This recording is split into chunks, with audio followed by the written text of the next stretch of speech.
The Man Who Brought Silence May Have Ended My Addiction by Granddaddy Spooky Bones. I'm an addict. That's cut and dry. I don't really have excuses. I don't have reasons for why I am. I just am. This isn't some bullshit disease debate. Let's just be honest. I'm a real piece of work. A true scumbag. My parents have given me chances time after time, and I'm constantly letting them down. I've stolen from them, my grandparents, ex-girlfriends, and friends. I've robbed people, held up stores, sold drugs, anything to make enough to feed my habit. And it is a dirty habit. Sweet, sweet sticky tar. You guessed right. Heroin. My addiction started when I was around 21. And now I'm 26. I was hanging out with friends and we had experimented with other drugs, mostly psychedelics, but I was pretty open. A friend brought over another friend one day, and he brought my true love. Now normally I'm afraid of needles, but this time I gave in. This guy became my dealer shortly after. I recall asking him what this would feel like, and he answered, "It's like feeling all your worries disappear. Like a warm blanket cocooning you." He was right. From the very first fix, I was hooked. But recently, he gave me some shit that I can't shake. He called me up one day and told me he had some shit like no other, but it was going to cost me a pretty penny. And fortunately, I had some Suboxone the doctors at my last rehab visit prescribed me. I never really took them, but I had other junkie friends I could sell them to. I swung by Walgreens and asked for some insulin needles at the counter. I was a frequent flyer there. They knew who I was. They knew I wasn't diabetic, but they still let me buy it. Even though my ID was shitty, crumpled up and corner broken off, the young pharmacy technician gave me the goods. I met up with my dealer and gave him the Suboxone money I was able to pull. He said it was enough, and he was right. It was more expensive than I normally had. I locked myself in my room at my parents', pulled out my kit that was normally on top of my drawer that had supplies. I lowered the lights in my room and injected. It felt different. Good at first.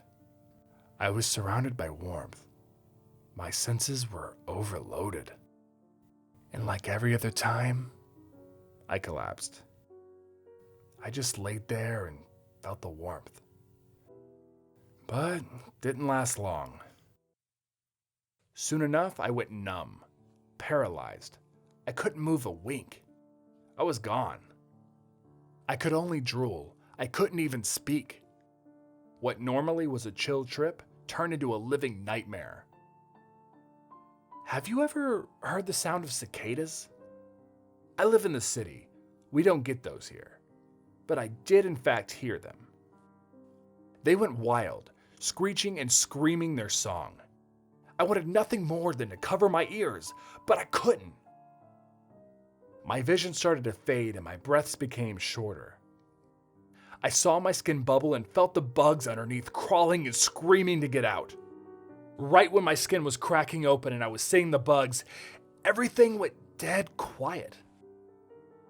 The cicadas stopped. The hairs of my arms stood up and I felt nothing.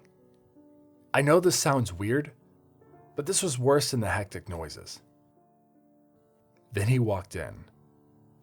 Tall and slim, and with a big grin, like 8 feet tall. He had on a top hat and a trench coat. He walked towards me. With every step, I felt my skin turn hotter and hotter. He pulled up a chair and sat down and stared at me. Every time I tried to scream, he made an ungodly noise that sounded like a moan and wheeze. He cracked his neck back and opened his mouth with every noise. He then put his finger over his mouth and his shoulders bounced as if he were chuckling. He reached down at my motionless body and wiped the drool from my mouth. His clammy fingers made my whole body feel dry and rotted. And the smell! His fingers smelled like he had decomposed. As I went to cough from the stench, he mocked my coughs and put his finger over my mouth this time, his shoulders bouncing with giggles. He licked the drool off his finger and his smile got even wider, as did his eyes.